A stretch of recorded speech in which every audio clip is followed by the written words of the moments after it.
سعدیہ ایک ایسی لڑکی جسے اس کا باپ ایک طوائف کے پاس بیچ کر کے چلا گیا تھا۔ اس وقت سعدیہ کی بولی لگ رہی تھی اور سعدیہ کو خریدنے میں بہت سے لوگ اپنا انٹرسٹ دکھا رہے تھے۔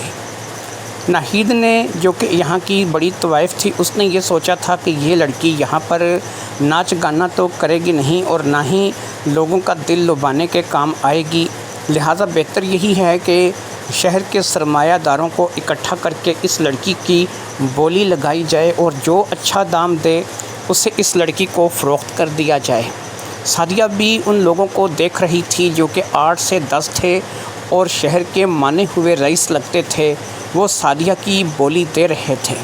سعدیہ کی بولی اس وقت 8 لاکھ روپے تک پہنچ چکی تھی اور ظاہری بات ہے کہ جس شخص نے 8 لاکھ سے اوپر کی بولی دینی تھی اس نے سعدیہ کو خرید لینا تھا۔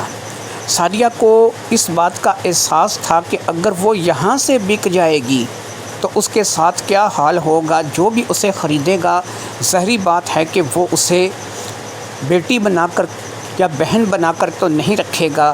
جو سلوک وہ سعدیہ کے ساتھ کرے گا وہ اندر ہی اندر محسوس کر کے سعدیہ کا اندر لرز رہا تھا۔ وہ عورتیں جو کہ اس سے پہلے یہاں اس کوٹھے پر موجود تھیں، وہ عورتیں جو کہ یہاں پر پہلے سے کام دھندا کر رہی تھیں اور جو یہاں پر ناچ گا کر کے یا پھر جسمانی طور پر لوگوں کا دل لبھاتی تھیں، ظاہری بات ہے کہ انہیں بھی اس بات کے لیے برا لگ رہا تھا۔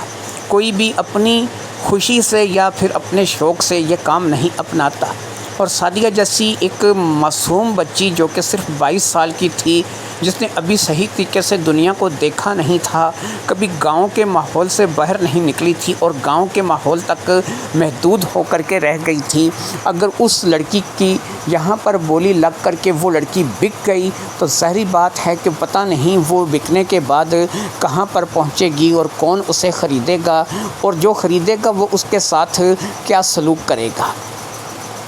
8 لاکھ پر آ کر کے بات رک گئی تھی اور پھر ایک اونچے سے شملے والا شخص کھڑا ہوا، یہ کوئی چودھری ٹائپ معلوم ہوتا تھا۔ اس نے کھڑے ہو کر کے اپنا ہاتھ بلند کیا اور اس نے 9 لاکھ روپے کی آواز دی۔ اس نے ایک دم سے ہی لاکھ روپے بڑھا دیے تھے۔ سعدیہ کی خوبصورتی اور اس کی معصومیت سب کو رجھانے کے لیے کافی تھی۔ لوگ تو اس سے بھی زیادہ رقم دے کر کے سعدیہ کو خریدنے والے تھے۔ ظاہری بات ہے کہ 9 لاکھ پر کی بات ختم نہیں ہوئی تھی۔ ایک اور اٹھا جس نے کالے رنگ کی شلوار قمیض زیب تن کر رکھی تھی اور یہ بھی کوئی رئیس زیادہ معلوم ہوتا تھا، اس نے 10 لاکھ روپے کی بولی سعدیہ کے لیے لگا دی۔ ظاہری بات ہے کہ 10 لاکھ روپے میں سعدیہ بک رہی تھی اور لوگ سعدیہ کو خریدنے کے لیے یہاں پر جمع ہوئے تھے۔ اسی طریقے سے بولی بڑھتی گئی اور بات 15 لاکھ تک جا پہنچی۔ جس شخص نے 15 لاکھ روپے کی بولی دی تھی وہ کوئی رئیس ابن رئیس تھا، ایک نوجوان لڑکا تھا جس نے یہ بولی دی تھی۔ پھر 15 لاکھ روپے سے اوپر بڑھنے کی کسی میں جرت نہیں ہوئی۔ سعدیہ اگرچہ بے حد خوبصورت تھی، معصوم تھی اور نوجوان لڑکی تھی، لیکن ظاہری بات ہے کہ ہر شخص اس سے کم پیسوں میں ہو سکتا ہے کہ اس سے بڑھ کر کے خرید لے یا پھر 2 یا 4 لڑکیاں بھی خرید سکتا ہے، لہٰذا 15 لاکھ روپے میں 3-4 لاکھ روپے کے حساب سے تو 4 لڑکیاں بھی آ جاتی ہیں، لہٰذا شاید لوگ اسی لیے بولی سے ہٹ گئے تھے۔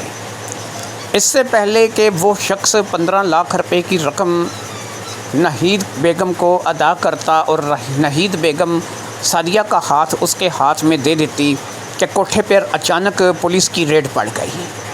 پولیس کا آنا اس کوٹھے پہ کوئی عجیب بات نہیں تھی، پولیس اکثر کوٹھوں پہ آتی رہتی تھی اور انہی کے دم سے کوٹھے بھی آباد تھے اور کوٹھے جو ہے وہ ان لوگوں کے نظر کے سامنے ہی چلتے تھے، جو بھی معاملات ہوتے تھے وہ ان لوگوں سے چھپے ہوئے نہیں تھے۔ یہ چھاپا انسپیکٹر شہاب نے مارا تھا اور انسپیکٹر شہاب نے اس چھاپے کے بعد سب سے پہلے سعدیہ کو برآمد کرایا تھا، اور سعدیہ کو برآمد کرنے کے بعد اس نے باقاعدہ ناہید بیگم کو کہا تھا کہ یہ معصوم لڑکی ایک ایسے شریف گھر سے تعلق رکھتی ہے کہ جس کا تمہاری دنیا سے کوئی تعلق نہیں، اور تم جو ہے اسے خرید کر کے آگے بیچنے کی جو ہے جرت کر رہی ہو اور یہ نہیں ہونا چاہیے۔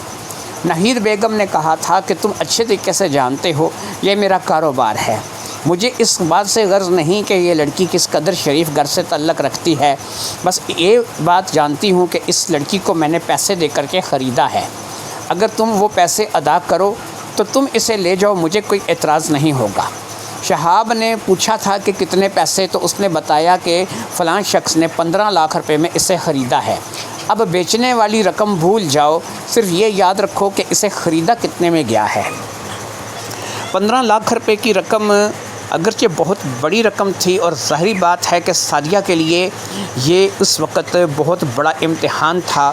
اگر سعدیہ کو واقعی وہ رئیس ابن رئیس 15 لاکھ روپے دے کر کے لے جاتا تو بڑی ظاہری سی بات ہے کہ سعدیہ کا دوبارہ ملنا بہت مشکل ہو جاتا، اور سعدیہ کیونکہ بک جاتی اور کوٹھے سے بک جاتی، اور کوٹھے سے بکی ہوئی لڑکی ظاہری بات ہے کہ اسے دوبارہ حاصل کرنا بہت مشکل ہو جاتا۔ شہاب جانتا تھا کہ یہاں کا اصول یہی ہے کہ اگر اسے پیسے دے کر کے خریدا گیا ہے تو اسے پیسے کے عوض ہی چھڑوایا جا سکتا ہے، لہٰذا اب اس نے یہی فیصلہ کیا تھا کہ وہ چودھری حیدر کو اس بارے میں اطلاع کرے گا اور اسے بتائے گا کہ کیا ہوا ہے یا کیا نہیں ہوا ہے۔ اب انسپکٹر نے یہی بہتر سمجھا تھا کہ وہ چودھری حیدر کو فون کرے۔ چودھری حیدر نے پہلی ہی بیل پر فون کو اٹینڈ کر لیا تھا، اور جب نئی صورتحال کے بارے میں چودھری حیدر کو پتہ چلا تو اس نے اس صورتحال کا سلطانہ کو بھی بتا دیا۔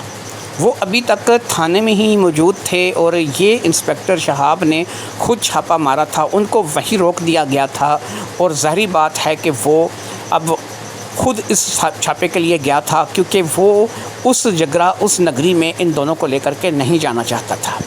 لیکن اب چودھری حیدر کا آئے بغیر چارہ بھی نہیں تھا، لہٰذا چودھری حیدر اگر وہاں سے چلا تو ظاہری بات ہے کہ اس کے ساتھ نادیہ اور سلطانہ بھی اس کے ساتھ تھی۔ پھر قریب آدھے گھنٹے کے بعد وہ اپنی گاڑی میں اس بدنام بازار میں پہنچ گیا جس کو طوائفوں کا بازار یا ہیرا منڈی کے نام سے جانا جاتا تھا۔ جب وہ لوگ ہیرا منڈی میں پہنچے تو شہاب نے ان کی رہنمائی کی، اور وہ لوگ سیدھا اس طوائف کے اس جگہ پہنچ گئے جہاں پر اس طوائف کا گھر تھا۔ اس طوائف کے کوٹھے پر پہنچ کر کے اب سعدیہ کو سلطانہ نے بھی دیکھ لیا، نادیہ نے بھی سلطانہ کو دیکھ لیا، سلطانہ اور نادیہ نے سعدیہ کو دیکھ لیا، لیکن ظاہری بات ہے کہ وہ اب ان کی مرضی کے بغیر وہاں سے ہل نہیں سکتی تھی، اور ناہید بیگم نے اس پر پوری طریقے سے اپنا قبضہ جما رکھا تھا۔ اگرچہ اس نے ماں اور بہن کو دیکھ کر کے بڑھنے کی کوشش کی تھی، لیکن اسے روک دیا گیا تھا۔ جب تک وہ اس کی رقم ادا نہیں کریں گے وہ یہاں سے ہل بھی نہیں سکیں گے۔ لہٰذا اب چودھری حیدر کے سر پر ایک دفعہ پھر یہ بات آ گئی تھی، کیونکہ سوائے چودھری حیدر کے کوئی اس کی رقم ادا نہیں کر سکتا تھا، اسے خرید نہیں سکتا تھا۔ چودھری حیدر نے 15 لاکھ روپے کا انتظام کروا لیا۔ ظاہری بات ہے کہ جس شخص کو پہلے اس نے فون کیا تھا اسی کے ذریعے سے اس نے 15 لاکھ روپے وہاں پر منگوا لیے تھے۔ پیسے آنے میں قریب 1 گھنٹہ لگ گیا۔ جب 1 گھنٹے بعد 15 لاکھ روپے لے کر کے وہ شخص جس کا نام زہیب تھا وہاں پر آیا تو اس نے وہ رقم چودھری کے حوالے کی، اور چودھری نے وہ رقم گن کر کے ناہید بیگم کے حوالے کر دی۔ رقم لے کر کے ناہید نے سعدیہ کو ان کے حوالے کر دیا، اور اسی طریقے سے وہ سب لوگ اس کوٹھے سے اس بدنام زمانہ جگہ سے نیچے اتر آئے۔ نیچے چودھری حیدر کی گاڑی کھڑی تھی جس میں وہ سب لوگ آ کر کے بیٹھ گئے، اور اب چودھری حیدر نے ان لوگوں سے اجازت لی کیونکہ وہ رات ہونے سے پہلے واپس گاؤں پہنچنا چاہتا تھا، لہٰذا اب گاڑی کا رخ گاؤں کی طرف ہو چکا تھا۔ سعدیہ کافی ڈری ہوئی تھی، سہمی ہوئی تھی، لیکن خاموش بیٹھی ہوئی تھی۔ نادیہ اور سلطانہ نے دونوں نے ہی اسے اپنی باہوں میں جکڑ رکھا تھا، اور وہ پیچھے والی سیٹ پر نادیہ اور سلطانہ کے ساتھ بیٹھی ہوئی تھی۔ آگے والی سیٹ پر چودھری خود تھا اور اس کے ساتھ سکینہ بیگم تھی جو کہ چودھری کی بیوی تھی۔ اسی طریقے سے وہ لوگ وہاں سے گاؤں آ گئے تھے۔ شام ہونے میں ابھی وقت تھا اور وہ لوگ گاؤں پہنچ آئے تھے۔ گاؤں میں چودھری کی حویلی کے صحن میں بھی بڑی چارپائیاں بچھائی گئی تھیں، اور پھر جب چارپائیوں پر سب لوگ بیٹھ گئے اور باقاعدہ چائے پانی سے تو سب کی توازو ہو گئی، تو اب چودھری نے لڑکی سے پوچھا کہ تم کہاں پہنچی، کیسے پہنچی، مجھے اپنے بارے میں بتاؤ۔ سعدیہ نے بتایا کہ اس کا باپ اسے لے کر کے ناہید کی ایک جگہ گیا اور اس نے بتایا کہ یہ میری منہ بولی بہن ہے، اس رشتے سے یہ تمہاری پھوپھو لگتی ہے، میں تمہیں اس کے پاس چھوڑ کر کے جا رہا ہوں، میں شام تک آ جاؤں گا۔ پھر وہ وہاں سے چلا گیا اور اس کے بعد وہ واپس نہیں آیا۔ اس کے جانے کے بعد ناہید نے اسے بتایا کہ اس نے اسے 5 لاکھ روپے میں اس کے باپ سے خرید لیا ہے، اس کے باپ نے اسے 5 لاکھ روپے کے بدلے بیچ دیا ہے۔ اب جب ساری بات سعدیہ نے بتائی اور ساری بات سعدیہ سے سننے کے بعد چودھری نے اور سلطانہ نے بتایا کہ وہ تمہارا باپ تھا ہی نہیں۔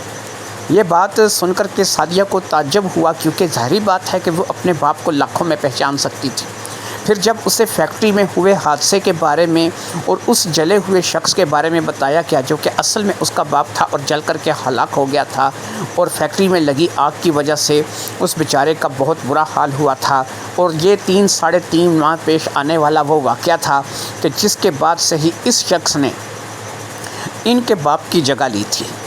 پتہ نہیں کہ وہ ان کا باپ کیسے بن گیا تھا، اس نے کیسے ان کو جانچ لیا تھا، کیسے وہ ہو بہو اس جیسی آواز، اس جیسا قد کاٹھی، اس جیسی ہر چیز، حتیٰ کہ سلطانہ جس نے اس کی زندگی کے 25 سال جس کے ساتھ گزارے تھے، وہ اس چیز کو نہیں دیکھ سکی تھی کہ اس کا شوہر اصل ہے یا نقل ہے۔ اسے شک ضرور تھا، لیکن کبھی بھی وہ اپنے اس شک کا صحیح طریقے سے اظہار نہیں کر سکی تھی، کیونکہ شک کے لیے اگر اس کو شک تھا لیکن یہ یقین نہیں تھا، کیونکہ وہ جانتی تھی کہ وہ کسی بھی صورت میں اس بات کو ثابت نہیں کر سکے گی۔ یہی وہ بات تھی کہ جس کو لے کر کے سلطانہ نے ایک شک تو پال رکھا تھا لیکن اسے یقین نہیں تھا۔ بس ایسے ہی ایک چھٹی حص تھی جو کہ اسے اس بات سے آگاہ کرتی تھی۔ یہ سارے معاملات تو چلو کسی نہ کسی طریقے طے پا گئے تھے، لیکن اب مسئلہ یہ تھا کہ زمین اور مکان کا کیا ہوگا۔ یہ لوگ زمین اور مکان کی حامی بھر چکے تھے، اور اس وقت جب انہوں نے اس بات کا اقرار کیا تھا تو چاہے وہ نقلی ہی صحیح لیکن ان کا باپ ان کے سر پر تھا۔ وہ 70 لاکھ روپے کی رقم لے کر کے گیا تھا، اور اس کے بعد 15 لاکھ روپے سعدیہ کو چھڑانے کے لیے بھی ادا کر دیے گئے تھے۔ چودھری حیدر نے اب ایک فیصلہ کیا۔ یہاں پر ظاہری بات ہے کہ چودھری حیدر کچھ نہ کچھ تو کرنا چاہتا تھا۔ اس نے کہا کہ دیکھو ایسا ہے کہ میں نہیں چاہتا کہ تم لوگ در بدر ہو جاؤ، لیکن اب ایسا ہے کہ جو میں تم لوگوں کو کہوں گا اسے تم لوگوں کو ماننا تو پڑے گا، کیونکہ اس کے علاوہ کوئی چارہ کار نہیں ہے۔ اب وہ چارہ کار یہ ہے کہ تم لوگ کیا کرو، میں مکان چھوڑ دیتا ہوں، وہ مکان آج بھی تم لوگوں کا ہے، اس مکان کے کاغذات رجسٹری تم لوگ اپنے پاس رکھو۔ یہ 8 ایکڑ جو جگہ میں نے خریدی ہے، اس جگہ کی گاؤں کے حساب سے میں نے جو قیمت ادا کر دی ہے، میں یہی سمجھوں گا کہ میں نے اس جگہ کو 85 لاکھ روپے میں خریدا ہے۔ 70 لاکھ روپیہ وہ چیز لے کر کے وہ بہروپیہ یہاں سے چلا گیا، اور 15 لاکھ روپے وہ کہ جو سعدیہ کو آزاد کروانے کے لیے ہم نے اس عورت کو ادا کیے۔ لہٰذا یہ 85 لاکھ روپے میں 8 ایکڑ جگہ میں اپنے انڈر کروں گا، اور جو 25 سے 30 لاکھ روپے کی مالیت کا مکان ہے جو کہ تم لوگوں کا اپنا ہے، وہ آج بھی تم لوگوں کا اپنا ہی رہے گا۔ دوسری بات، جب باپ زندہ تھا تم لوگوں کا، وہ چاہے شہر میں جا کے مزدوری کرتا تھا، کسی فیکٹری میں کام کرتا تھا، ظاہری بات ہے کہ وہ ایک پیسہ کما کر کے لاتا تھا جو تم لوگوں کے خرچے اخراجات کے لیے، تعلیم کے لیے اور دیگر معاملات میں کھانے پینے کے کام آتا تھا۔ اب ایسا ہے کہ باپ کے چلے جانے کے بعد تم 2 بیٹیاں ہو جنہیں ابھی دنیا داری کا زندگی کا تجربہ نہیں ہے۔ تمہاری ماں سمجھدار ہے، لیکن ظاہری بات ہے کہ جو باتیں میں کروں گا وہ تمہاری ماں کو ہو سکتا ہے اچھی نہ لگیں، لیکن اس وقت یہی تم لوگوں کے لیے مفید ہے، یہی بہتر ہے، کیونکہ تمہاری ماں شہر جا کر کے کام نہیں کر سکتی اور نہ تم دونوں کو یہاں پر اکیلے چھوڑ کے جا سکتی ہے۔ تمہاری ماں کے لیے جو بات میں نے سوچی ہے، اور سلطانہ تم بھی سن رہی ہو کہ جو میں نے تمہارے لیے سوچا ہے، اگر تمہیں یہ اچھا لگے تو تم اس پہ عمل کرو، اور اگر اس کے علاوہ تمہیں کوئی راستہ نظر آتا ہے تو تب بھی تم مجھے بتا سکتی ہو، میں تمہیں جیسا تم کہو گی ویسا کر دوں گا۔ سلطانہ نے کہا نہیں چودھری صاحب آپ بتائیں آپ نے میرے بارے میں کیا سوچا ہے؟ بھئی میں نے یہ سوچا ہے کہ گھر بار تو تمہارے پاس ہی رہے گا، میں نے تم سے صرف جگہ لے لی ہے اور یہی سوچوں گا کہ 85 لاکھ روپے میں نے یہ جگہ خرید لی ہے، لیکن میں نے تم لوگوں کے بارے میں یہ سوچا ہے کہ اسی گاؤں میں تمہارا مکان ہے اور اسی گاؤں میں تم لوگ رہتی ہو، اپنے شوہر کی طرح تم باہر جا کر کے مزدوری نہیں کر سکتی، تمہاری 2 جوان بیٹیاں ہیں، ان کو کسی کے سہارے چھوڑ کر کے نہیں جا سکتی۔ اب ایسا ہے کہ اس حویلی کے اندر اگر تم کام کرنا چاہو، سکینہ بوڑھی ہو چکی ہے، میرے بچے اپنے اپنے گھروں کے ہو چکے ہیں، جو ملازم یہاں پر ہیں ان میں کوئی بھی ایسی سمجھدار خاتون نہیں ہے کہ جو اس حویلی کو، اس گھر کو اچھے طریقے سے چلا سکے۔ تم ہمارے لیے کھانا بنا سکتی ہو، حویلی کی دیکھ بھال کا کام کر سکتی ہو، تھوڑی بہت تم پڑھی لکھی بھی ہو، حویلی کے زمینوں کے حساب کتاب چیک کر سکتی ہو۔ تم ایسا سمجھو کہ تم، اگر میں سکینہ کے لیے سوچوں تو تم ایک کھانا بنانے والی، اس کی کچن میں مدد کرنے والی خاتون ہو، اور اگر میں زمینداری کو لے کر کے سوچوں تو تم میری منشی ہو۔ اس کام کے عوض تمہیں مہینے کا 30,000 روپیہ میں تنخواہ کے طور پہ دوں گا۔ اس 30,000 کے علاوہ جو کھانا بنے گا، اس میں سے جو کھانا وغیرہ بچے گا تم وہ اپنے گھر لے جا سکتی ہو۔ کپڑا جوتی جو کچھ بھی ہم لوگ عید شبرات وغیرہ پہ اپنے لیے بنائیں گے، اس میں تمہارے اور تمہارے بچیوں کے لیے بھی سب کچھ کیا جائے گا۔ یہ وہ باتیں ہیں کہ اگر تمہیں سمجھ میں آتی ہیں، ظاہری بات ہے کہ تمہارے سر پہ اب شوہر نہیں رہا۔ سچ صحیح پوچھو تو 3-3.5 مہینے پہلے تمہارا شوہر فوت ہوا ہے، تو اس وقت تم عدت میں ہو، لیکن تمہیں کیونکہ پتہ نہیں تھا، اس لیے تمہاری عدت کی مدت اب گزرنے ہی والی ہے۔ چاہو تو جیسا میں نے کہا ہے تم حویلی میں کام کر سکتی ہو، زمینوں کے حساب کتاب میں میرے ساتھ مل کر مدد کر سکتی ہو، اور اگر نہ چاہو، اپنے طور پر کوئی فیصلہ کرنا چاہتی ہو، اپنی زندگی کو اپنے طور پر جینا چاہتی ہو تو یہ بھی کر سکتی ہو۔ اور ایک بات اور ہے، تم جب یہاں صبح کام پر آؤ حویلی میں، تم اپنی بچیوں کو ساتھ لے کر کے آ جاؤ، اس لیے نہیں کہ تمہاری بیٹیاں یہاں پر ملازم ہوں گی یا کام کریں گی، وہ کسی کام میں تمہاری خود مدد کرنا چاہیں تو کر سکتی ہیں، نہیں تو انہیں کسی کام کا نہیں کہا جائے گا، اس لیے کہ انہیں اکیلا گھر میں چھوڑ کر آؤ گی تو میرے خیال میں یہ اچھا نہیں ہوگا۔ یہاں وہ تمہاری نظروں کے سامنے رہیں گی اور اچھے طریقے سے ان کی دیکھ بھال ہوگی، اچھے طریقے سے ان کی زندگی بسر ہوگی، جو کھانا بنے گا وہ انہیں بھی مل جائے گا، اور جب گھر جانا چاہو گے تو اگر کوئی بچا ہوا کھانا ہوگا تو وہ لے کر کے بھی جا سکتے ہو، تنخواہ بھی ملے گی، بچیاں بھی تمہاری نظروں کے سامنے رہیں گی، اور تمہیں دھر دھر کے دھکے بھی نہیں کھانے پڑیں گے جو کہ عموماً جن کے سر پر سہارا نہیں رہتا ان بیچاریوں کو کھانے پڑتے ہیں۔ تم اچھے سے اپنی سوچ سمجھ کرو، کوئی تم پر زور نہیں ہے، لیکن اگر اس کے علاوہ تم کچھ کرنا چاہتی ہو تو وہ تمہاری اپنی مرضی پر ہے، ہم تمہیں کسی کام کے لیے زور نہیں دیں گے اور نہ ہی کسی کام سے منع کریں گے، جیسا تم اپنی زندگی گزارنا چاہو، جیسا تم کرنا چاہو کر سکتی ہو۔ سلطانہ کے پاس اس کے علاوہ کوئی چارہ نہیں تھا، اسے پتہ تھا کہ یہ بھی بہت بڑی مہربانی ہے کہ چودھری حیدر نے زمین لے لی ہے لیکن اس کا مکان واپس کر دیا ہے۔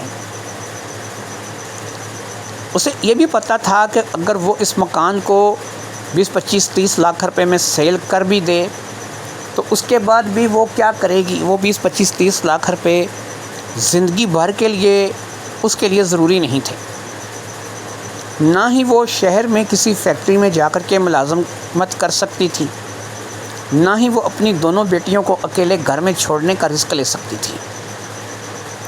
ایسے میں چودھری حیدر کی جو آفر تھی یہ بہترین آفر تھی، نہ صرف کہ اسے 30,000 روپے تنخواہ کی مد میں ملیں گے، بلکہ اس کا کھانا پینا سب یہاں اسی حویلی سے پورا ہو جائے گا۔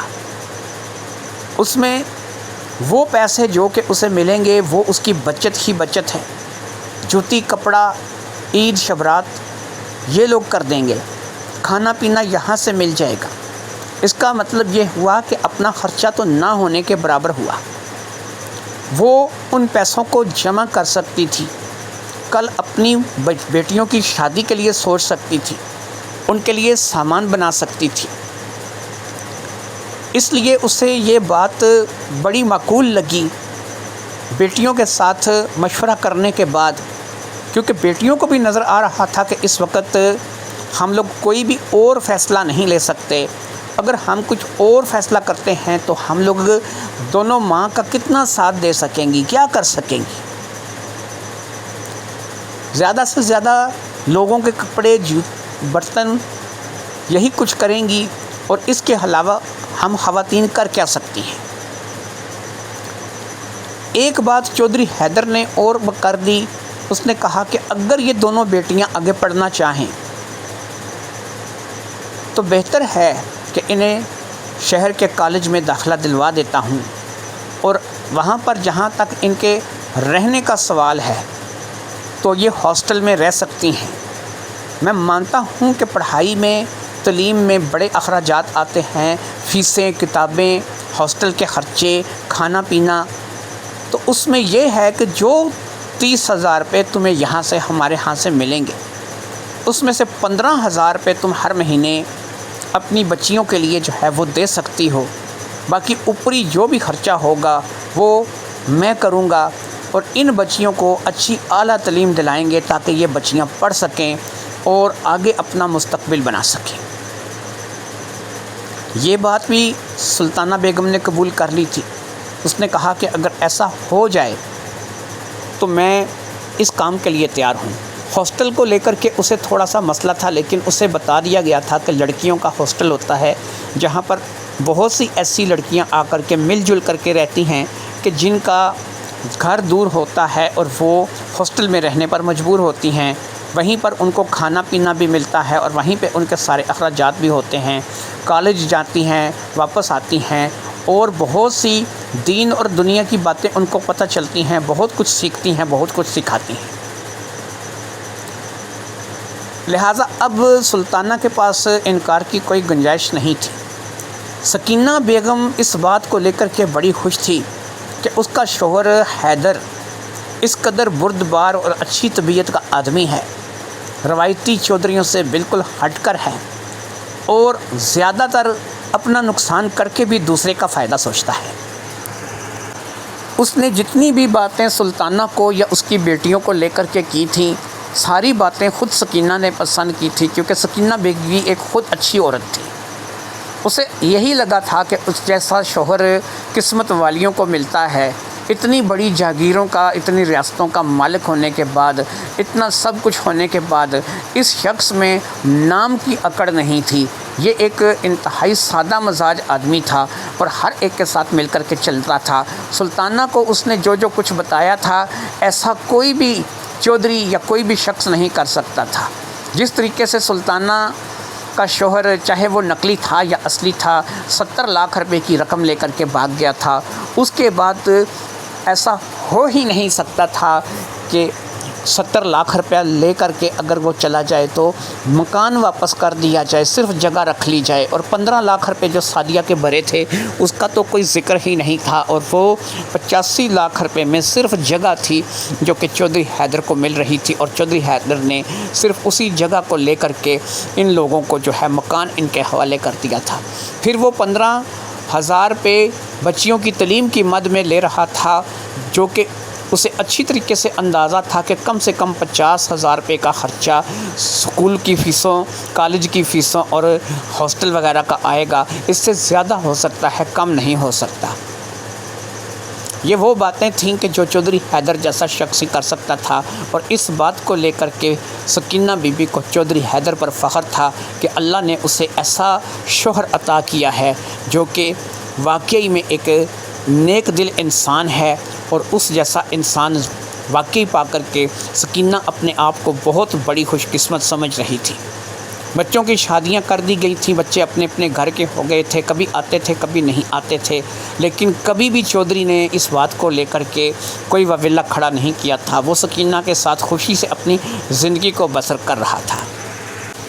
ادھر انسپکٹر شہاب جگہ جگہ چھاپے مار رہا تھا۔ ایسی تمام کشتیاں، لانچیں جو کہ خفیہ طور پر لوگوں کو ملک سے باہر نکالنے کے کام آتی تھی، وہاں پر کام کر رہا تھا۔ ایسے تمام افراد جو کہ اس شہر میں کسی بھی مشکوک ایکٹیویٹی میں پائے جاتے تھے ان کے بارے میں سرچ کر رہا تھا، لیکن یہ تمام سب کچھ کرنے کے باوجود اسے بالکل اس بات کی خبر نہیں ہو رہی تھی کہ اس بہروپیے کو زمین نگل گئی یا آسمان کھا گیا۔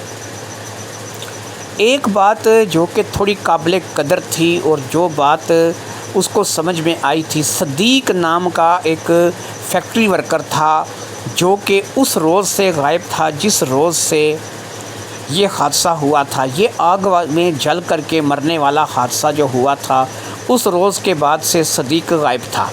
صدیق اس حادثے میں مرا نہیں تھا، لیکن بہت سے ورکروں نے اس بات کو بتایا تھا کہ جب ندیم یہاں پر کام کیا کرتا تھا تو صدیق اور ندیم دونوں ایک ہی مشین پر کام کرتے تھے اور دونوں کی آپس میں بہت بنتی تھی۔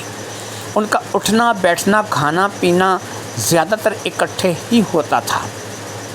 صدیق کے جو کاغذات اس فیکٹری مالک کے پاس تھے، ان کاغذات میں اس کا آئی ڈی کارڈ نمبر، اس کا مستقل پتہ، اس کا موجودہ پتہ، یہ سب چیزیں جو ہیں وہ باقاعدہ سے پتہ کروائی گئی تھیں، اور پتہ چلا تھا کہ یہ سب کچھ ہی جعلی ہے۔ اس میں کوئی بھی نہ موجودہ پتہ اصلی ہے، نہ مستقل پتہ اصلی ہے، اور نہ ہی یہ آئی ڈی کارڈ جو ہے یہ اصلی ہے۔ یہ فرضی آئی ڈی کارڈ تھا جو کہ صدیق کا بنوایا ہوا تھا۔ صدیق کی تصویر مل گئی تھی جو کہ انہی کاغذات میں تھی۔ یہ ایک تھوڑے بھاری برکم وجود کا، گول سے چہرے والا، بڑی بڑی مونچھوں والا آدمی تھا، اور کوئی ایسی خاص نشانی نہیں تھی کہ جس کے ساتھ صدیق کو شناخت کیا جا سکے۔ شہاب کو صدیق کے اوپر شک تھا، ہو سکتا ہے کہ اس آگ کو لگانے میں، یا اگر وہ آگ صدیق نے نہیں بھی لگائی تھی تو وہ اس بات کا فائدہ اٹھا سکتا تھا کہ جیسے ہی ندیم دنیا سے رخصت ہوا وہ وہاں سے ہٹ گیا، وہ ندیم کی جگہ لے سکتا تھا۔ لیکن سوال یہ تھا کہ اس میں اور ندیم میں بڑا فرق تھا۔ صرف ایک ہی واضح چیز تھی جو کہ دونوں کی ملتی تھی، اور وہ تھا دونوں کا قد۔ دونوں کا قد ایک جیسا تھا، لیکن جسامت کے لحاظ سے ندیم اور صدیق میں بڑا فرق تھا۔ صدیق تھوڑا موٹا تھا، گول سا چہرہ تھا، جبکہ ندیم نہ تو موٹا تھا اور نہ ہی اس کا چہرہ گول تھا۔ وہ تو ایک سمارٹ آدمی تھا۔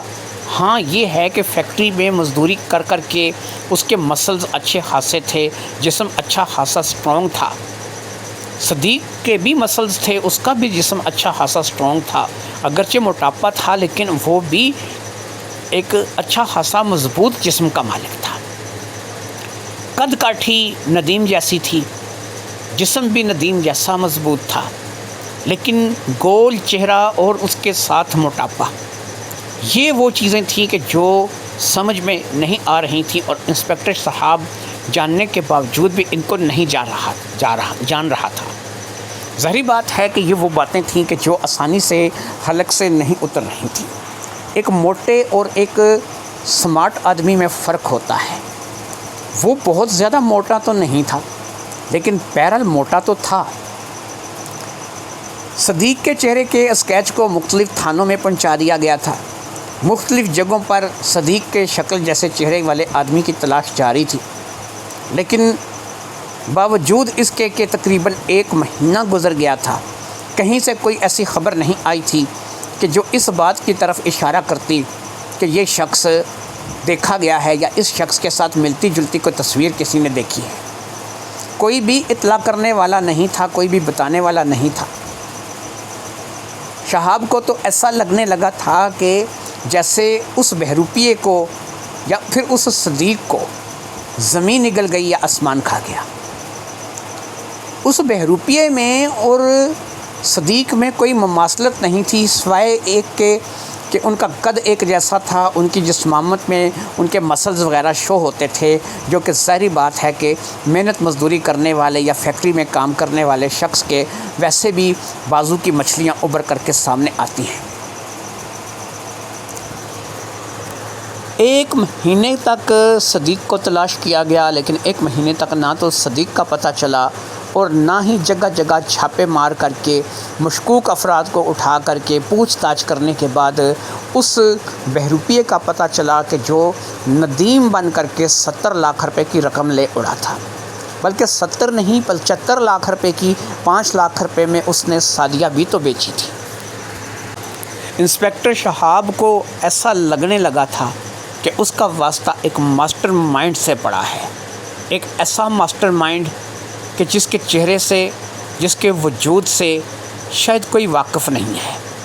اگر کوئی اس کے چہرے یا اس کے وجود سے واقفیت رکھتا تو اب تک اس کا پتہ چل چکا ہوتا، لیکن شاید اس کا چہرہ اس کے ماں باپ نے یا بھائی بہن نے دیکھا ہوگا، شاید اس کا چہرہ کسی انسان نے پھر دوسرے نے نہیں دیکھا، لیکن ماں باپ بھائی بہن اگر اس دنیا میں موجود ہوئے تو انہیں بھی تو اس چیز کا پتہ ہوگا کہ ان کا بیٹا کیا کر رہا ہے، کہاں پر ہے۔ یہ وہ باتیں تھیں کہ جو شہاب کو بہت زیادہ الجھن میں مبتلا کر رہی تھیں۔ وہ ایک ایسا بہروپیہ تھا کہ شاید وہ گرگٹ تھا۔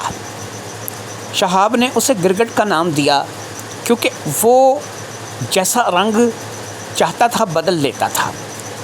اس نے ندیم کے ساتھ اس فیکٹری میں رہ کر کے اپنا وقت گزارا۔ جس بات کا تجزیہ شہاب نے نکالا تھا، جو بات شہاب کو سمجھ میں آ رہی تھی، اس نے وہاں پر اس کے ساتھ وقت گزارا۔ اس کی عادتیں، اس کا چلنا پھرنا، اس کا اٹھنا بیٹھنا اس نے کاپی کر لیا۔ اس کے بعد اس نے اپنا صدیق والا حلیہ بدل کر کے خود کو ندیم میں ڈال لیا۔ اب اس نے اپنے گول چہرے یا موٹاپے کا کیا کیا یہ نہیں سمجھ میں آ رہا، لیکن اس نے اپنے آپ کو ندیم کے شکل میں بدل دیا۔ پھر وہ ندیم کے گھر جانے لگا، وہ ندیم کے بیوی بچوں کے ساتھ ندیم بن کے رہنے لگا، اور ان میں سے کوئی بھی جان نہیں پایا کہ یہ صدیق ہے، ندیم نہیں۔ اور پھر سب سے بڑی بات یہ ہے کہ صدیق بھی تو شاید اس کا اصلی نام نہ ہو، اس کا اصلی نام کچھ اور رہا ہوگا۔ بہرحال کوئی بھی ندیم کی فیملی سے نہ جان پایا، نہ تو اس کی بیوی سلطانہ جس نے زندگی کے 25 سال اس کے ساتھ گزارے تھے، نہ اس کی بڑی بیٹی سعدیہ، اور نہ چھوٹی بیٹی نادیہ۔ پھر اس نے دیکھا کہ ان کے پاس ایک مکان ہے، کچھ زمین ہے جو کہ 60-70 لاکھ روپے میں فروخت ہو سکتی ہے۔ وہ مالک تھا گھر کا، کرتا درتا تھا۔ بیوی کو منانے میں وقت نہیں لگا، اس نے سب کچھ بیچنے کا فیصلہ کر لیا اور یہ چیزیں اس نے 70 لاکھ روپے میں فروخت کی اور بیٹی کو لے کر کے چلا آیا۔ پھر اس نے 5 لاکھ روپے میں اپنی بیٹی کا سودا کیا، اور وہ 5 لاکھ روپے لے کر کے، یعنی ٹوٹل 75 لاکھ روپے کی رقم لے کر کے وہ شخص اس وقت منظر سے غائب ہو چکا تھا۔ تمام تھانوں میں صدیق کا اسکیچ جا چکا تھا، ندیم کا اسکیچ بھی دیا گیا تھا، کیونکہ اصل ندیم تو مر چکا تھا۔ اگر اب بھی وہ ندیم کی شکل میں ہے تب بھی پہچانا جا سکے، یعنی صدیق اور ندیم دونوں کے ہی اسکیچ اب ہر تھانے میں آویزاں ہو چکے تھے۔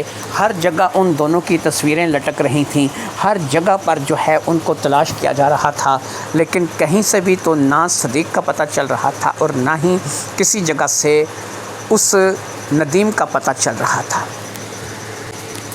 مہینے کا بھی 1.5 مہینہ ہو گیا، 1.5 سے 2 مہینے ہو گئے، لیکن اس ماسٹر مائنڈ کو کوئی پکڑ نہیں پایا، نہ ہی کسی کو اس کے ٹھکانے کا پتہ چلا، نہ ہی کوئی اسے جان سکا، نہ ہی اسے کوئی پکڑ سکا۔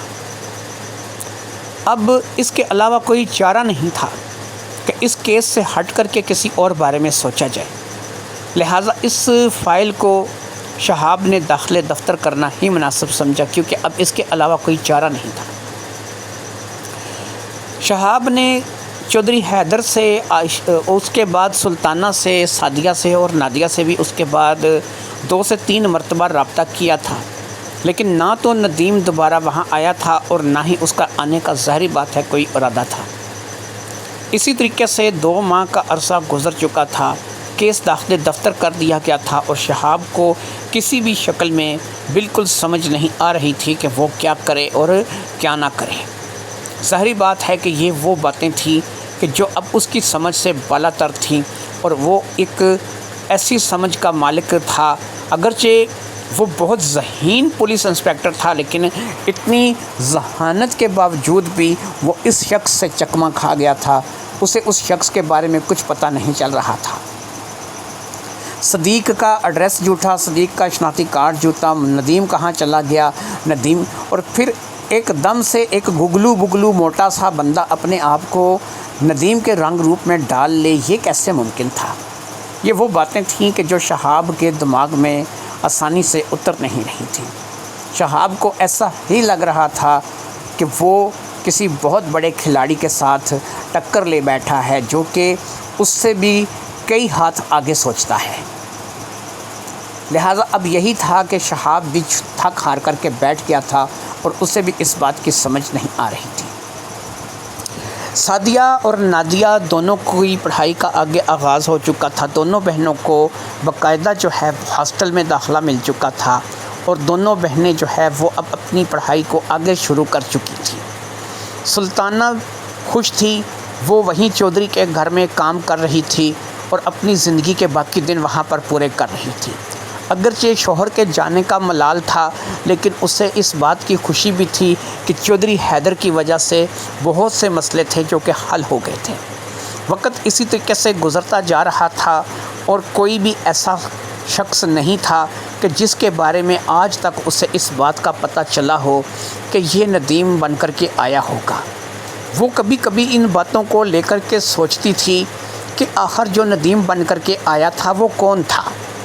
اس کا اس سارے کھیل میں مقصد تو سمجھ آتا تھا کہ وہ 75 لاکھ روپے جیسی بڑی رقم لے کر کے غائب ہو گیا تھا، لیکن یہ 75 لاکھ روپے جو کہ وہ لے کر کے غائب ہوا تھا، اب ظاہری سی امر ہے کہ اس نے ان پیسوں کا کچھ نہ کچھ تو استعمال کیا ہوگا، کہیں نہ کہیں تو ان پیسوں کو رکھا ہوگا، کوئی نہ کوئی تو اسے جانتا ہوگا۔ لیکن سوال یہی ہے کہ وہ کون تھا، آج تک اس کا کچھ پتہ نہیں چلا تھا۔ اسے اس بات کا بھی اندازہ تھا کہ انسپکٹر شہاب نے اپنی طرف سے ایڑی چوٹی کا زور لگا کر کے اسے پکڑنے کی کوشش کی تھی، اس کے لیے جگہ جگہ پر چھاپہ مار ٹیمیں تشکیل دے کر کے جس بھی مشکوک افراد کو سمجھا گیا تھا اس کو اس نے پکڑا تھا، اور اب سب کچھ کرنے کے باوجود بھی انسپکٹر شہاب جہاں سے چلا تھا وہیں کے وہیں رہ گیا تھا۔ سلطانہ بس اس بات کو لے کر کے خوش تھی کہ بیٹیاں پڑھنے لگ گئی تھیں، مکان بھی اب اپنے ہاتھ میں تھا، اور وہ یہاں پر صرف ہانڈی چولہا کر کے اپنی زندگی گزار رہی تھی، اور کبھی کبھار وہ زمین کے کھاتوں کے حساب کر لیا کرتی تھی، جو کہ اس کے لیے مشکل نہیں تھا۔ جب ان کی اپنی زمین تھی تب بھی وہ اپنے شوہر کا بہت زیادہ ہاتھ بٹایا کرتی تھی، اور اب بھی وہ یہ کام کر لیتی تھی، تو اسے اس میں کچھ زیادہ مسئلہ یا پریشانی نہیں تھا۔ زندگی اسی طریقے سے گزرتی چلی جا رہی تھی اور سب لوگ اپنی اپنی زندگی میں ایک طرف مگن ہو گئے تھے۔ یہ ایک گھر تھا، اچھا خاصا مکان تھا، بہت بڑی حویلی تو نہیں تھی، لیکن ایک اچھا بڑا گھر تھا۔ اس گھر میں ایک آئینہ اور اس آئینے کے سامنے کھڑا ایک انسان، وہ آئینے میں اپنی شکل دیکھ رہا تھا، اور پھر اس نے اپنے ہاتھوں کو تیز تیز چلانا شروع کر دیا۔ وہ اپنے رنگ روپ کو بدل رہا تھا، اس نے اپنے آپ کو مکمل طور پر تھوڑی ہی دیر میں بدل کر کے رکھ دیا تھا۔ وہ میک اپ کا ایک انتہائی ماہر تھا، اس نے اپنے اس میک اپ کو جو کہ پہلا تھا اس کو اتار دیا تھا اور پھر اس نے ایک نیا میک اپ کر لیا تھا۔ اب اس کی شکل بالکل بدل چکی تھی اور اس کا حلیہ بالکل بدل چکا تھا۔ وہ دکھنے میں ایک چودھری لگ رہا تھا۔ اس نے اپنے آپ کو بدل دیا تھا۔ سلوار قمیض کے اوپر واسکٹ، اوپر ایک ترلے والا پگ، اس نے اپنا حلیہ بالکل ایک چودھری جیسا بنا لیا تھا۔ یہ اس کا نیا روپ تھا۔ اس کا نام کیا تھا صرف اسے پتا تھا۔ وہ کہاں پیدا ہوا تھا اسے پتا تھا۔ اس کے ماں باپ اس دنیا میں تھے یا نہیں تھے صرف اسے پتا تھا۔ اس کا کوئی بھائی بہن تھا یا نہیں تھا یہ اسے پتا تھا۔ اس کے بارے میں یہ معلومات کسی بھی اور انسان کے پاس نہیں تھی۔ اس کی اصل شکل کیا تھی صرف ماں باپ بھائی بہن ہی جانتے ہوں گے۔ وہ ہر ایک شکل کو بدلنے میں مہارت رکھتا تھا۔ اس کے اندر بچپن سے ہی اس بات کی خوبی تھی کہ جب وہ کسی انسان کو دیکھ لیتا وہ کچھ عرصے میں اس انسان کو مکمل طور پر اپنے اندر اتار لیتا۔ اس کا اٹھنا بیٹھنا، کھانا پینا، چلنا پھرنا، ہر چیز کی کاپی کرتا۔ وہ اپنے آپ کو مکمل طور پر اس انسان میں ڈال لیتا۔ یہ وہ کلا تھی کہ جو اس کے اندر بچپن ہی سے تھی۔ اس نے ہوش سنبھالا تو اس کے دماغ میں جو چیز تھی وہ یہی تھی۔ اس نے دوسروں کو کاپی کرنا سیکھا اور یہ اس کا محبوب مشغلہ تھا۔ وہ اپنے آپ کو بدل کر ہر وہ نیا روپ اختیار کرنے لگا جہاں پر اسے کچھ فائدہ دکھائی دیتا تھا۔ پھر اس فائدے سے وہ اچھا خاصا فائدہ لے کر کے غائب ہو جاتا۔ پھر ایک نئے روپ میں کچھ عرصے بعد وہ سامنے آتا۔ وہ اچھا پڑھا لکھا تھا۔ اس نے ڈگری لے رکھی تھی۔ وہ ایک ماہر آرٹسٹ تھا۔ وہ ایک ماہر میک اپ مین تھا۔ اس نے اپنی زندگی میں یہی کچھ سیکھا تھا کیونکہ یہ اس کی زندگی کا حصہ تھا۔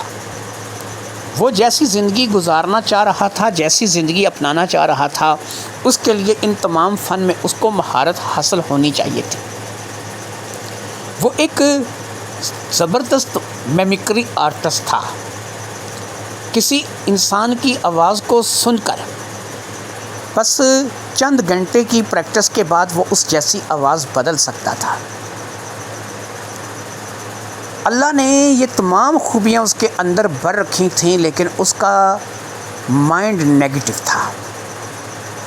اگر وہ ان تمام خوبیوں سے کام لے کر کے انہیں کسی اچھے کام میں لگاتا تو ہو سکتا ہے کہ وہاں بھی اس کے دولت قدم چومتی اور وہ کامیاب ہوتا، لیکن بچپن ہی سے اس کا مائنڈ ہمیشہ نیگیٹو چلتا تھا۔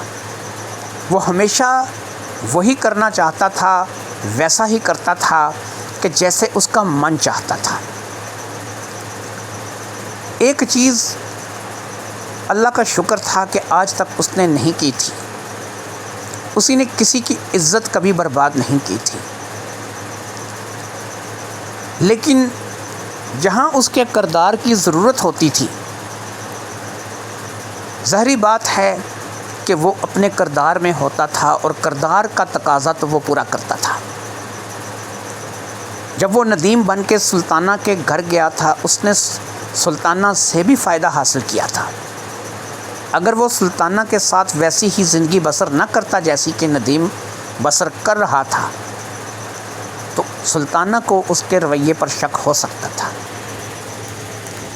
لیکن یہ اس لیے نہیں کہ وہ سلطانہ کی زندگی برباد کرنا چاہ رہا تھا، یہ اس کے کردار کی ڈیمانڈ تھی جو کہ وہ پوری کرنا چاہ رہا تھا۔ ظاہری بات ہے کہ اسے ندیم کے ساتھ فیکٹری میں کام کرتے ہوئے جب وہ صدیق کے روپ میں تھا تو اس نے ندیم کو کاپی کر لیا تھا۔ اس نے وہاں اپنا حلیہ ایسا بدلا تھا کہ وہ لوگوں کو دکھنے میں موٹا دکھائی دیتا تھا، لیکن وہ اصل میں موٹا تھا نہیں۔ وہ ویسے ہی قد و قامت اور باڈی کا مالک تھا جیسا کہ ندیم تھا، لیکن اس نے وہاں پر اپنے آپ کو تھوڑا سا موٹا ظاہر کیا تھا۔ یہ وہ باتیں تھیں کہ جو کل کو اس کے پیچھے آنے والوں کو پریشان کر کے رکھ دیتی تھی۔ کوئی بھی جان نہیں پاتا تھا کہ وہ اصل میں کون ہے۔ وہ اپنے آپ کو صرف خود جانتا تھا۔ وہ ایک باکمال بہروپیہ تھا۔ وہ ہر روپ بہروپ کو بدلنے میں ماہر تھا۔ یہی اس کی خوبیاں تھیں۔ وہ واقعی ایک ماسٹر مائنڈ تھا، لیکن ذہن نیگیٹو تھا۔ سلطانہ سے اس نے بھرپور فائدہ حاصل کیا تھا۔ 75 لاکھ روپے کی رقم تھوڑی نہیں تھی۔ ایسے ہی وہ اس سے پہلے بھی بہت سے لوگوں کو لوٹ چکا تھا۔ صحیح پوچھو تو اسے خود اندازہ نہیں تھا کہ اس کے پاس اس وقت کتنے کروڑ یا کتنے ارب روپے جمع ہو چکے ہیں۔ روپیہ جمع کرنا اس کا شوق تھا، لیکن وہ اپنی کام کو نہیں چھوڑتا تھا۔ کچھ ہی عرصے میں وہ ایک نئے کام کے لیے تیار ہو جاتا تھا۔ پھر وہ مستقل مزاج نہیں تھا۔ وہ مستقل ایک جگہ پر نہیں رہتا تھا۔ زیادہ عرصہ ایک کام میں، ایک کردار میں اسے مزہ نہیں آتا تھا، اور پھر وہ اپنا کام، اپنا کردار بدل دیتا تھا۔ یہی اس کی خوبی تھی یا پھر خامی تھی کہ وہ زیادہ عرصہ کسی جگہ نہیں رہ سکتا تھا۔ اب ظاہری امر ہے کہ جب وہ زیادہ عرصہ کسی جگہ نہیں رہے گا تو پھر جس کردار میں وہ ہوگا وہ کردار تو ظاہری بات ہے کہ غائب ہو جائے گا۔ اس کردار کو غائب کرنا پڑتا تھا۔ اس کی جگہ لینے کے لیے بھی اس کو غائب کرنا پڑتا تھا، اور جب اس کی جگہ چھوڑنی پڑتی تھی تو تب بھی اسے ہمیشہ ہمیشہ کے لیے غائب کرنا پڑتا تھا، کیونکہ اب اگر وہ کردار سامنے آئے گا تو وہ اپنے آپ کو، ظاہری بات ہے کہ اس کردار میں کیسے قبول کرے گا جس کردار کو یہ نبھا کر کے آ گیا ہے۔ اسی لیے یہ ایک باکمال بہروپیہ تھا، اور اب اس نے ایک دفعہ شیشے کے سامنے کھڑے ہو کر کے اپنے اس روپ کا ایک مرتبہ تنزیہ نگاہوں سے جائزہ لینا شروع کیا۔ سر کے اوپر کلا، سر کے بالوں کی رنگت، چہرہ مہرا، چہرے کے اوپر ایک مسا، مونچھیں ایک متناسب قسم کی مونچھیں جو کہ تھوڑی بڑی بھی ہیں اور چہرے کے مطابق سے ہیں۔ پھر اس کے بعد شلوار قمیض واسکٹ، کھڑے ہونے کا انداز، چلنے کا انداز، اور پھر بولنے کا انداز۔ یہ وہ تمام باتیں تھیں کہ جو بالکل 100% پرفیکٹ اس کے مزاج کے مطابق تھی۔ اس نے اپنے آپ کو بدل لیا تھا۔ اب یہ ایک نئے کام کے لیے اپنے آپ کو تیار کر چکا تھا۔ اس بار اس نے لاکھوں میں نہیں بلکہ کروڑوں میں ہاتھ مارنے کا سوچ لیا تھا۔ اس نے کروڑوں روپے کا ہاتھ مارنے کا پلان بنایا تھا۔ اس کے پہلے بھی اس کے پاس کروڑوں یا اربوں روپے رہے ہوں گے، کہاں تھے صرف اسے پتا تھا۔ کوئی بھی تو نہیں جانتا تھا کہ وہ کروڑوں یا اربوں روپے کہاں پر ہیں، اسے ہی پتا تھا۔ لیکن اب اس نے پھر سے ایک ایسا پلان بنایا تھا کہ جس میں یہ کروڑوں روپے کی جائیداد، کروڑوں روپے کی زمین، کروڑوں روپیہ ہڑپنے والا تھا۔ یہ آرٹسٹ تھا، اب اپنے فن کے مظاہرے کے لیے ایک دفعہ پھر سے تیار تھا۔ سلطانہ کے آنے سے سکینہ کی زندگی میں کافی سکون اور آرام آیا تھا۔ پہلے وہ کام جو خود سکینہ کیا کرتی تھی یا پھر ملازموں سے کروایا کرتی تھی، ظاہری بات ہے کہ وہ اب سلطانہ کرتی تھی، اور سلطانہ زیادہ تر اپنا وقت سکینہ کے ساتھ گزارتی تھی۔ دونوں کی کافی بنتی تھی۔ سعدیہ اور نادیہ کی آئے دن کچھ نہ کچھ خبر آتی رہتی تھی۔ چودھری حیدر بھی شہر جاتا رہتا تھا اور ان کے بارے میں کوئی نہ کوئی اچھی اطلاع لے کر کے آتا تھا۔ دونوں بچیاں من لگا کر کے پڑھ رہی تھیں، اور چودھری حیدر بھی بے حد خوش تھا۔ وہ اس بات کو لے کر کے خوش تھا کہ یہ بچیاں کچھ بنے گی تو اسے ہی خوشی ہوگی۔ ان کا باپ سر پہ نہیں رہا تھا، یہ دونوں یتیم تھی، ان کے کام آنا چودھری حیدر کا فرض تھا۔ سکینہ اس حویلی میں پہلے چودھری کے ساتھ اور چند نوکروں کے ساتھ رہ رہی تھی۔ بچے تو اپنے اپنے گھروں والے ہو گئے تھے اور کبھی کبھار ہی آتے تھے۔ ظاہری بات ہے کہ سکینہ کو یہ عقار کاٹنے کو دوڑتا تھا، لیکن جب سے سلطانہ یہاں پر آ کر کے رہنے لگی تھی اور زیادہ تر وقت یہاں پر گزارنے لگی تھی، سکینہ کو ایک سہارا مل گیا تھا، ایک آسرا تھا جو کہ اسے مل گیا تھا۔ ایک روز سلطانہ جب کچن میں کام کر رہی تھی اور سکینہ اس کے ساتھ سبزی بنانے میں مدد کر رہی تھی، تو سلطانہ نے ایسا محسوس کیا کہ سکینہ کچھ بجھی بجھی سی ہے، آج وہ چہچہاہٹ نہیں ہے۔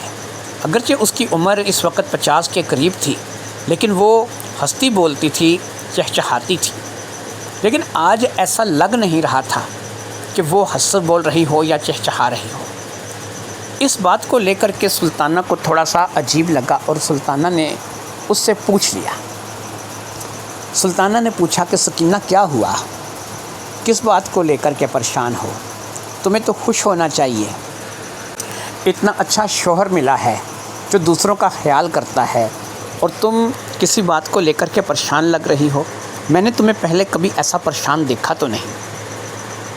سکینہ نے کہا کیا بتاؤں سلطانہ، جو بات میں تم سے کہوں گی شاید تم اس بات کو نہ سمجھ سکو نہ مان سکو، لیکن کچھ تو ایسا ہے کہ جو تھوڑا عجیب ہے۔ اب سلطانہ نے کہا ایسا کیا ہے کہ جو عجیب ہے؟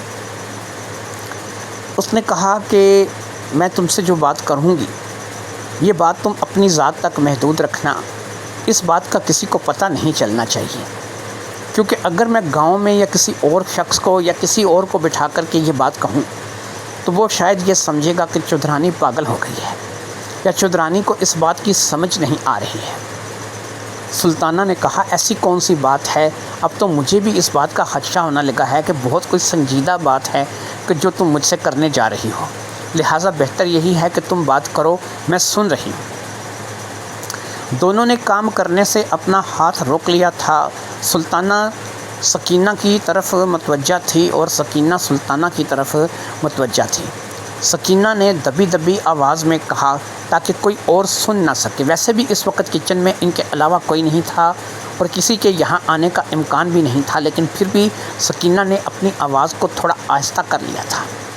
اس نے کہا سلطانہ بات بڑی عجیب ہے، پتہ نہیں کیا ہے لیکن مجھے کچھ نہ کچھ عجیب لگ رہا ہے۔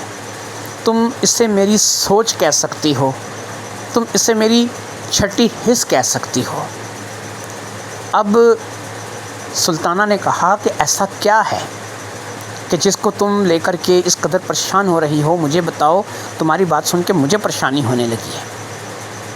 سکینہ نے کہا کہ سنو، میں تمہیں جو چیز بتانے جا رہی ہوں شاید تمہیں بڑی عجیب لگے، لیکن تم ایک بات نہیں جانتی۔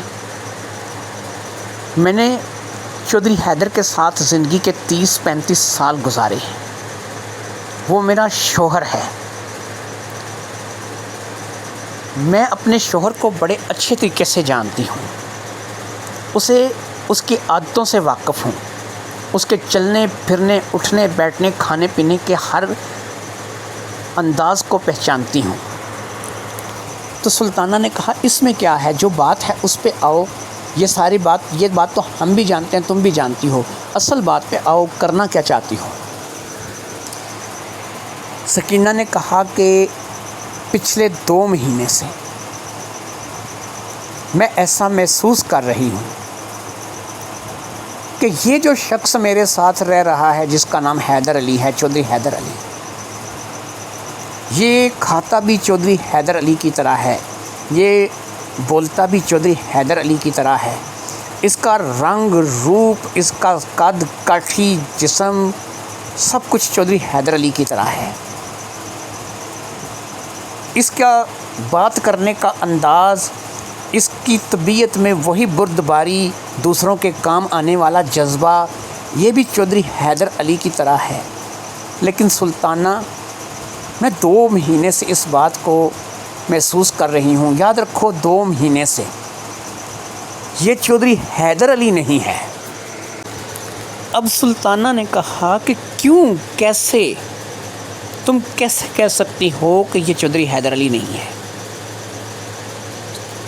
سکینہ نے کہا کہ سنو، میاں بیوی کے کچھ ایسے خاص لمحات ہوتے ہیں کہ جنہیں میاں بیوی دوسروں کے ساتھ بیان نہیں کرتے. خلوت کے لمحات ہوتے ہیں کہ جب میاں بیوی آپس میں ہم بستری کرتے ہیں. یہ شخص اگرچہ کامیاب نقل ہے چودھری حیدر علی کی، لیکن یہ یہیں پر مار کھا گیا. چودھری حیدر علی کی عمر ہو چکی ہے. چودھری حیدر علی ان معاملات میں اتنا ایکٹیو نہیں تھا، جبکہ یہ شخص جو 2 ماہ سے یہاں پر آیا ہے یہ ان معاملات میں کافی ایکٹیو ہے.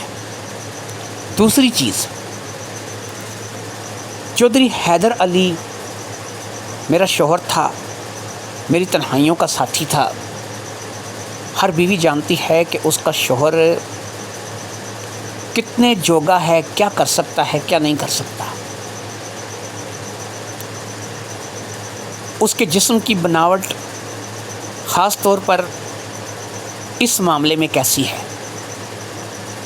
یہ جو شخص 2 ماہ سے چودھری حیدر علی بنا ہوا ہے، اس کے جسم کی اس بناوٹ میں فرق ہے.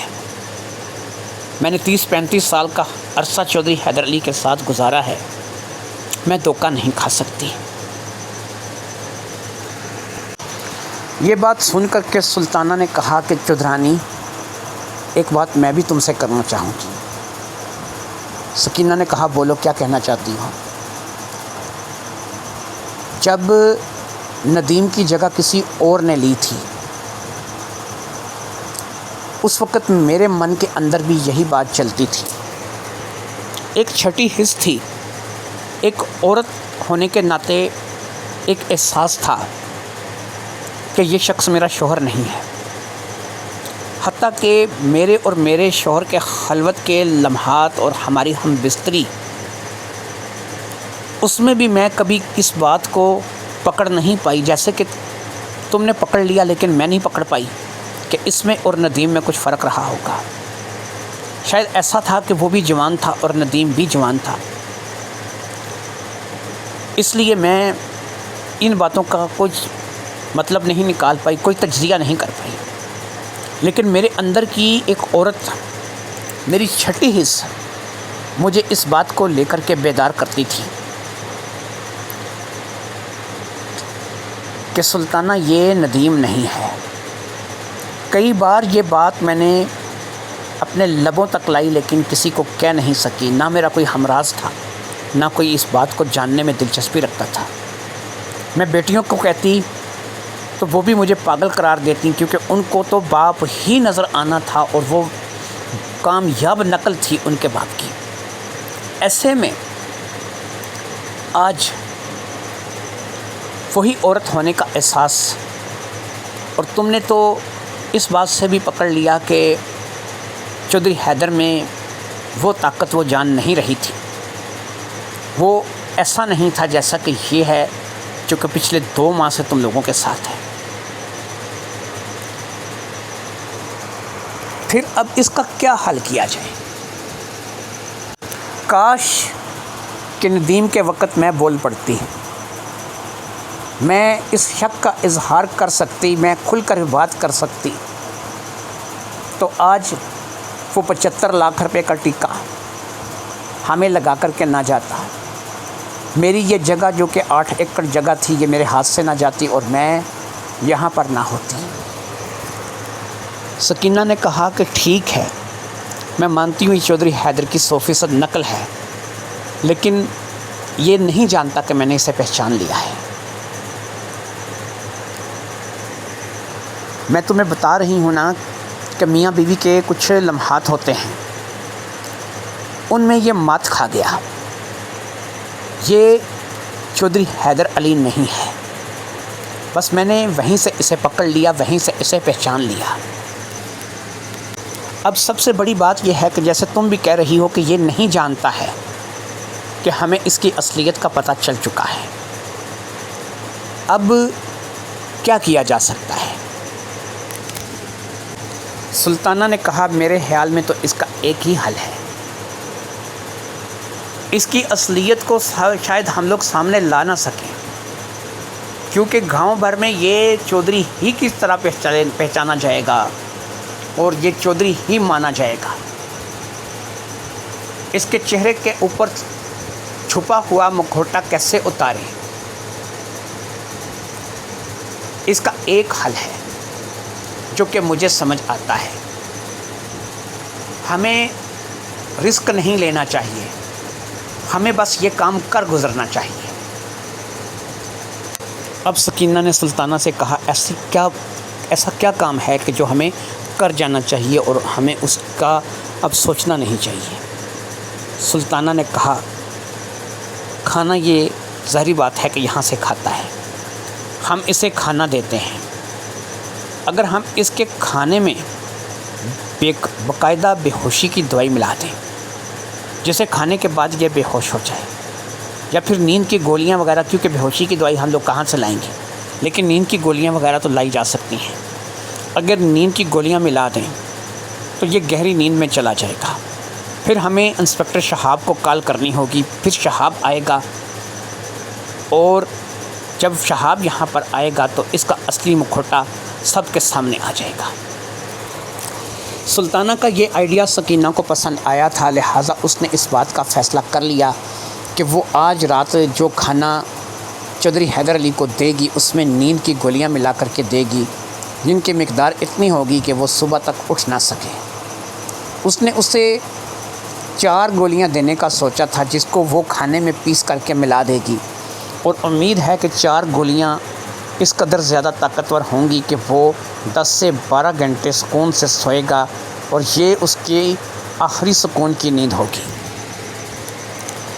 اس بات کو لے کر کے اب سلطانہ اور سکینہ دونوں ہی اس کام کے لیے تیار تھیں، اور انہوں نے باقاعدہ نیند کی گولیوں کا بندوبست بھی کر لیا تھا۔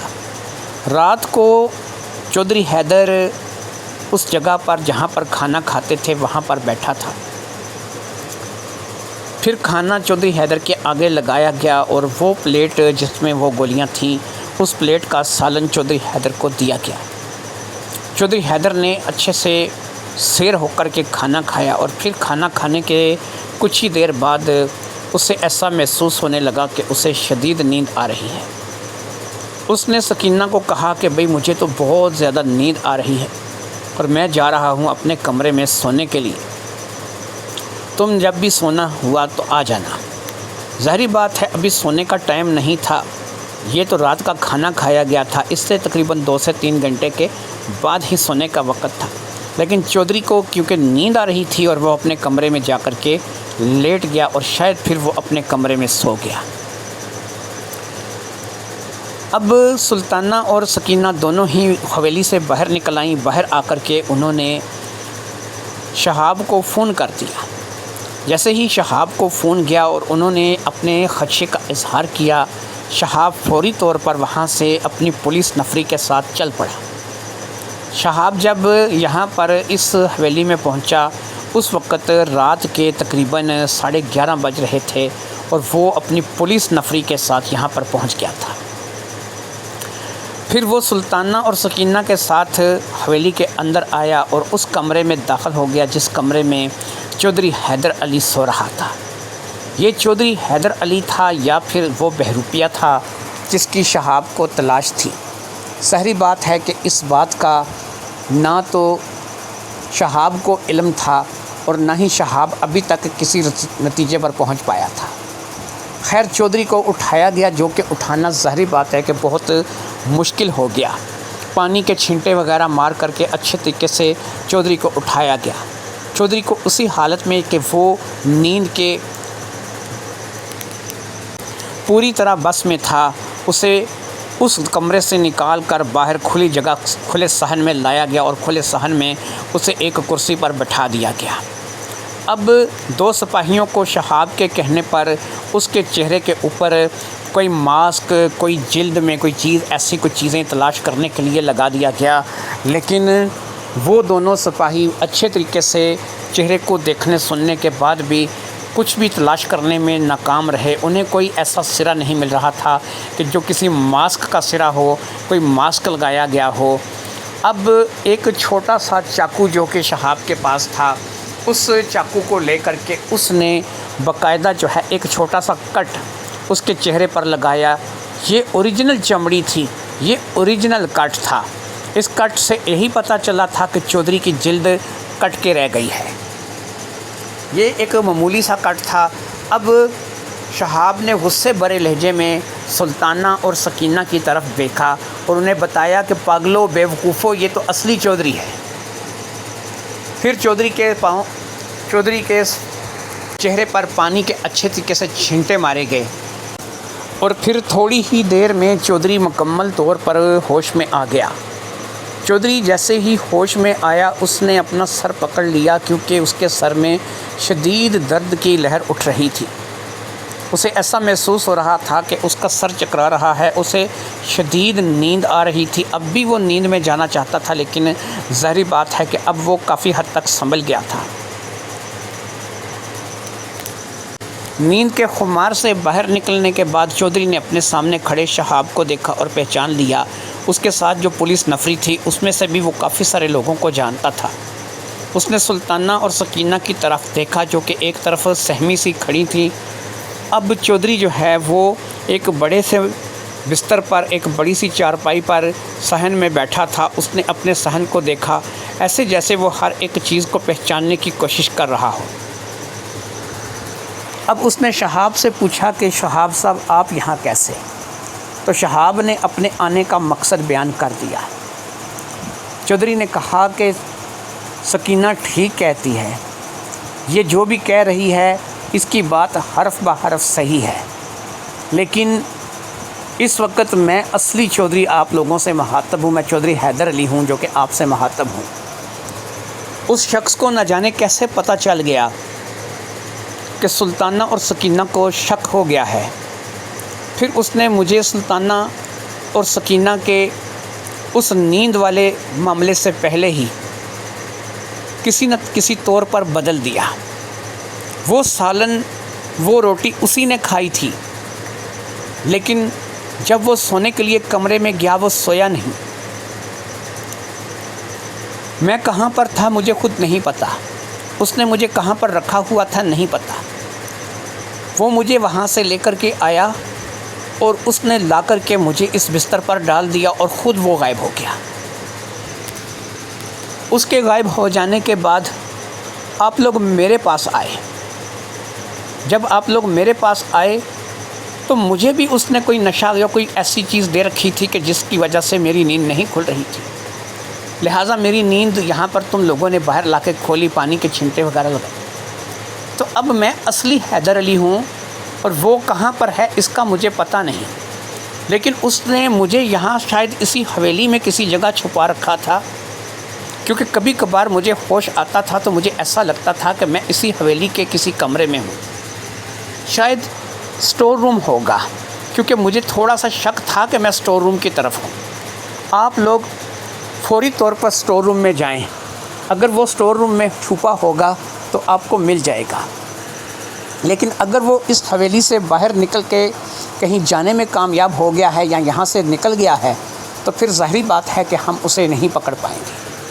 انسپکٹر شہاب نے فوری طور پر کچھ سپاہیوں کو ساتھ لیا اور سٹور روم کی طرف بڑھ گیا۔ سٹور روم کے لیے ظاہری بات ہے کہ اس کی رہنمائی وہاں پر موجود نوکروں نے کی تھی جو کہ اب تک وہاں پر اکٹھے ہو چکے تھے، لیکن سٹور روم کو اچھے طریقے سے کھنگالنے کے باوجود بھی انہیں اس شخص کا کچھ نام و نشان تک نہیں ملا۔ وہ شخص شاید اس حویلی سے جا چکا تھا یا پھر وہ اس حویلی کے اندر ہی کہیں موجود تھا۔ حویلی کی تلاشی لی گئی، مکمل طور پر ساری حویلی کو چھان مارا گیا، لیکن کسی بھی جگہ اس شخص کا کچھ پتہ نہیں چلا۔ حیدر علی واپس آ چکا تھا، سکینہ نے حیدر علی کو پہچان بھی لیا تھا اس کی چمڑی بھی اصلی تھی، وہ کسی نقاب یا مکھوٹے کے پیچھے بھی نہیں تھا۔ لہٰذا اب ظاہری بات ہے کہ حیدر علی ایک دفعہ پھر اپنی حویلی میں واپس آ چکا تھا۔ شہاب کو ایک دفعہ پھر مایوسی کا سامنا کرنا پڑا تھا اور شہاب وہاں سے چلا گیا تھا۔ شہاب کے چلے جانے کے بعد اب ظاہری بات ہے کہ ایک دفعہ پھر حویلی کا نظام ویسے ہی چل پڑا تھا اور حویلی کے لوگ ویسے ہی رہ رہے تھے۔ سب کچھ ویسے کا ویسا ہی ہو گیا تھا، لیکن کسی بھی طریقے سے اس بہروپیے کا پتہ نہیں چلا تھا۔ یہ ایک قدرے اندھیرا سا کمرہ تھا، بہت ہلکی سی روشنی تھی۔ اس کمرے میں ایک عورت تھی جو کہ بندی پڑی تھی۔ اس عورت کو کچھ زیادہ نہیں، بس ایک ہاتھ ایک کڑی کے ساتھ باندھ کر کے اس کڑی کو دیوار کے ساتھ باندھ دیا گیا تھا، جس کی وجہ سے یہ عورت اب اس کڑی کے ساتھ منسلک تھی اور یہاں سے اپنی مرضی سے ہل نہیں سکتی تھی۔ اس کا ایک ہاتھ بھی آزاد تھا اور دونوں ٹانگیں بھی آزاد تھیں۔ پھر وہ ایک حیولہ سا اس کمرے کے اندر داخل ہوا اور پھر اس حیولے کو دیکھ کر یہ عورت ڈر گئی۔ ڈر کے ساتھ ساتھ اس کے چہرے پر انتہائی حیرت کے تاثرات بھی تھے۔ اب اس کمرے میں باقاعدہ روشنی کر دی گئی اور اس روشنی میں اس بندی ہوئی عورت نے اپنے سامنے آنے والے کو پہچان لیا۔ سامنے آنے والا کوئی مرد نہیں بلکہ ایک عورت تھی۔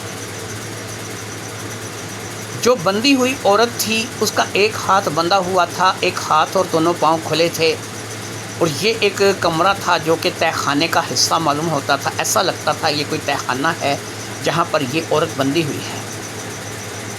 آنے والا کون تھا اور یہ عورت کون تھی؟ یہ عورت سلطانہ تھی جو کہ اس وقت یہاں پر اس کمرے میں بندی ہوئی تھی۔ آنے والے کو دیکھ کر سلطانہ کی آنکھیں حیرت سے پھٹی کی پھٹی رہ گئی تھی۔ اس نے آنے والے کو دیکھ لیا تھا۔ آنے والا کوئی اور نہیں تھا، جو آیا تھا وہ بھی سلطانہ تھی۔ جی ہاں، سلطانہ ہی اپنے سامنے کھڑی تھی۔ جو بندی ہوئی سلطانہ تھی وہ اصل سلطانہ تھی، سعدیہ اور نادیہ کی ماں، اور جو سامنے آ کر کے کھڑا ہو گیا تھا یا ہو گئی تھی وہ وہی بہروپیہ تھا۔ ظاہری بات ہے کہ اس نے اپنے آپ کو سلطانہ کے روپ میں ڈال رکھا تھا۔ اب اس نے سلطانہ سے سلطانہ ہی کی آواز اور لہجے میں بات کی، جو کہ ظاہری بات ہے وہ کر سکتا تھا۔ اس بار اس نے مکمل طور پر سلطانہ کو کاپی کر لیا تھا۔ وہ کافی دیر تک سلطانہ کے سامنے کھڑا رہا اور اپنی کامیابی کا جشن مناتا رہا۔ سلطانہ چاہ کر بھی اس کا کچھ نہیں بگاڑ سکتی تھی۔ وہ ایک دفعہ پھر اپنے مقصد میں کامیاب ہو چکا تھا۔ اس نے اب اس حویلی میں سلطانہ کی جگہ لے لی تھی۔ ظاہری بات ہے کہ سلطانہ کو کوئی بھی جج نہیں کر سکے گا، کوئی بھی نہیں جان پائے گا کہ سلطانہ ہی ہے یا کوئی اور ہے۔ نہ تو سکینہ کو اب کسی بات کا شک ہوگا اور نہ ہی اصلی چودھری حیدر علی کو سلطانہ کو لے کر کے کوئی شک ہوگا۔ وہ اپنی کامیابی پر مسکراتا رہا اور پھر اسی طریقے سے وہ اس تہہ خانے سے باہر چلا گیا۔ شاید وہ ایک ایسا ماسٹر مائنڈ تھا کہ جسے کوئی پکڑ نہیں سکتا تھا، جو ہر ایک کی نظروں میں دھول جھونک دیتا تھا۔ اسے پکڑنا ناممکن تھا۔ اس نے سلطانہ کو آ کر کے جو بات بتائی تھی اور جو بات بتا کر کے وہ یہاں سے گیا تھا، اس بات کو سننے کے بعد سلطانہ کو اس بات کا یقین ہو گیا تھا کہ یہ کبھی بھی پکڑا نہیں جائے گا، اس کو پکڑنا مشکل ہی نہیں ناممکن ہے۔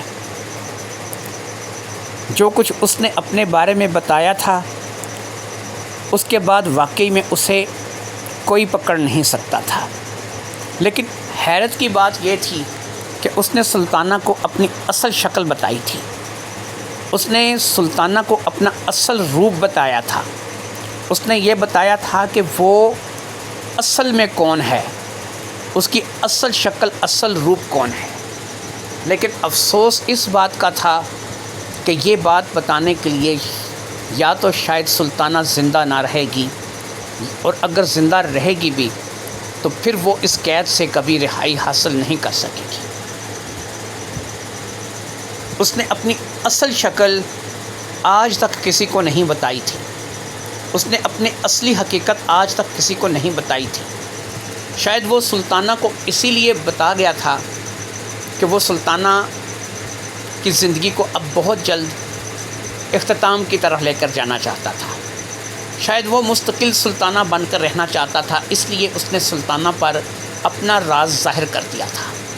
اس نے سلطانہ کو بتا دیا تھا کہ اس کی اصل شکل کیا ہے، وہ اصل میں کیا ہے۔ وہ انسپکٹر شہاب تھا، کوئی اور نہیں تھا۔